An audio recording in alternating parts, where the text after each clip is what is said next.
तो दोस्तों बहुत से लोग मुझसे पूछ रहे थे कि सेलेक्टर हब का सर्टिफिकेशन हमें लेना चाहिए कि नहीं लेना चाहिए, और क्या ये हमें एक्सपाथ सीएसएस सेलेक्टर जो कि लोकेटर स्ट्रेटजी बेसिकली इसको बोला जाता है उसमें बहुत हेल्पफुल है, और क्या इससे हमारी जॉब लग सकती है। बहुत इंपॉर्टेंट क्वेश्चन था, तो इसी के बारे में आज डिस्कस करेंगे वीडियो में।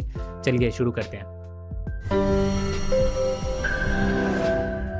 ऑलराइट। सो पहले मैं आपको बता दूं कि बट ये है क्या सेलेक्टर हब सर्टिफिकेशन एक्चुअली, और सेलेक्टर हब क्या है। तो सेलेक्टर हब ऑलरेडी आपको पता होगा कि बेसिकली एक टूल है जो आपको हेल्प कर सकता है एक्सपाथ और सीएसएस लोकेटर्स फाइंड करने के लिए। तो मैं पहले आपको एक बहुत इंपॉर्टेंट चीज़ बता दूं कि जब भी हम सॉफ्टवेयर टेस्टिंग के इंटरव्यूज़ लेते हैं, राइट, उसके अंदर या फिर हम जब भी ऑटोमेशन करते हैं, राइट, तो ऑटोमेशन करते समय हमें ऑटोमेशन स्क्रिप्ट्स बनानी होती है, राइट।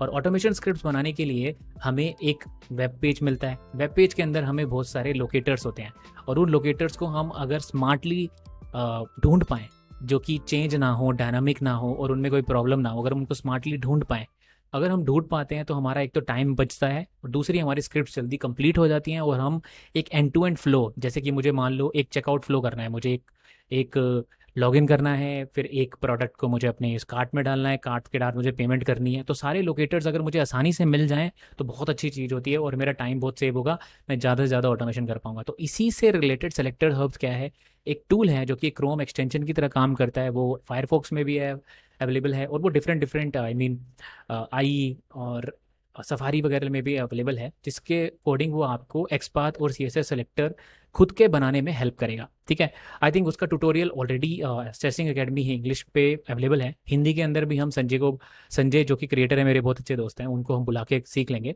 पर क्वेश्चन यहाँ पे यही है कि हाँ, इसका सर्टिफिकेशन हमें लेना चाहिए कि नहीं लेना चाहिए। ठीक है। तो पहले मैंने आपको इंपॉर्टेंस बता दिएगा। इसकी पहली इंपॉर्टेंस यही है कि एक्सपाथ और सीएसएस लोकेटर, जिनको हम लोकेटर स्ट्रैटेजी का पार्ट कहते हैं, राइट, वो बहुत इंपॉर्टेंट है। और बहुत बार मैंने पर्सनली 200 से प्लस लाइक 2 इंटरव्यूज़ लिए हैं, और उसके अंदर मैक्सिमम टाइम हमारा क्वेश्चन लोकेटर से रिलेटेड हमेशा होता है। और अगर आप उसके अंदर आप मिस करते हैं, आप खुद के लोकेटर्स नहीं बना पाते हैं, तो डेफिनेटली एक बहुत नेगेटिव पॉइंट होता है। ठीक है। हाँ, इसके अंदर फ़ायदा ये है कि अगर हम आपको ऑप्शन दे देते हैं, आजकल रिसेंटली जो हम इंटरव्यूज़ मैं स्पेशली जो ले रहा है, मैं अपना पर्सनल पॉइंट ऑफ व्यू बता रहा हूँ, उसके अंदर हम अलाउ कर देते हैं लोगों को सिलेक्टर हब यूज़ करना। बट उसमें हम बेसिकली ये कहते हैं कि आप खुद से जनरेट करिए उसको, मतलब उसमें ऑटो सजेशन और कर सकते हैं आप ज़्यादा से ज़्यादा, पर जो ऑटोमेटिकली वो जनरेट करके दे रहा है आप उसको यूज़ मत करिए। आप खुद से बनाना शुरू करिए, जिसके अंदर आप खुद से टाइप करिए, वो सजेशन देगा, आप उसके बेस पे एक प्रॉपर लोकेटर बनाइए। ये हम बहुत बोलते हैं। और अगर मैं मतलब होता क्या है कि अगर आप किसी टूल को यूज़ करते हो तो एक डिसएडवांटेज भी रहती है उसकी, राइट। और डिसएडवांटेज यही है कि आप उस टूल पे डिपेंडेंट हो जाओगे। और होता क्या है कि आजकल जो बहुत सारी डायनेमिक वेबसाइट्स आ रही हैं, पीडब्ल्यू रिलेटेड वेबसाइट्स आ रही हैं, और बहुत सारी शेडो डोम्स और इनसे रिलेटेड आ रही हैं। हालांकि सेलेक्टर हब बहुत बहुत हद तक सपोर्ट करता है, पर बहुत सारी एप्लीकेशन मैं आपको शो कर सकता हूँ जिसके अंदर वो टोटली काम नहीं कर रहा है, और करता भी है तो वो कहीं पर वो डायनेमिक पूरा अच्छे से पिक नहीं कर पा रहा है। ठीक है। तो लिमिटेशंस होती हैं हर एक टूल की, तो आप उसको अच्छे से सीखिए। तो पहला आपको है कि आप मैनुअली सीखिए उस कॉन्सेप्ट्स को, एक्सपाथ और सीएसएस को। उसके लिए स्पेशली आई थिंक जो मैंने देखा है, तो संजय कुमार ने बहुत अच्छा एक यूडेमी पे कोर्सेज बना रखे हैं। तो ये एक कोर्स है जिसके अंदर CSS selector from basic to advance. I think ये बहुत ही इंटरेस्टिंग कोर्स है। आप इस यूआरएल पे जाके, मैं लिंक डिस्क्रिप्शन में भी दे दूंगा, वहाँ पे जाके सीखिए सीएसएस सेलेक्टर को कैसे खुद से बनाया जाता है। फिर आप एक्सपाथ का सीखिए, ये सेकेंड कोर्स है जिसके अंदर आप फुल सीख सकते हैं, फ्रेशर भी और एक्सपीरियंस भी। उसके बाद आप इस सर्टिफिकेशन का, जो कि बेसिकली ये नेक्स्ट ये सेलेक्टर हब है, आप इसको सीखिए, और उसके बाद एंड में आप इसके सर्टिफिकेशन को जा सकते हैं। अभी इस लिंक पे जाएंगे तो आपको ये सर्टिफिकेशन लिंक दे देगा। अब आपकी बात इसकी बात है कि क्या आपको जॉब मिल सकती है इससे। तो इसका मैं आपको आंसर बता देता हूँ अभी।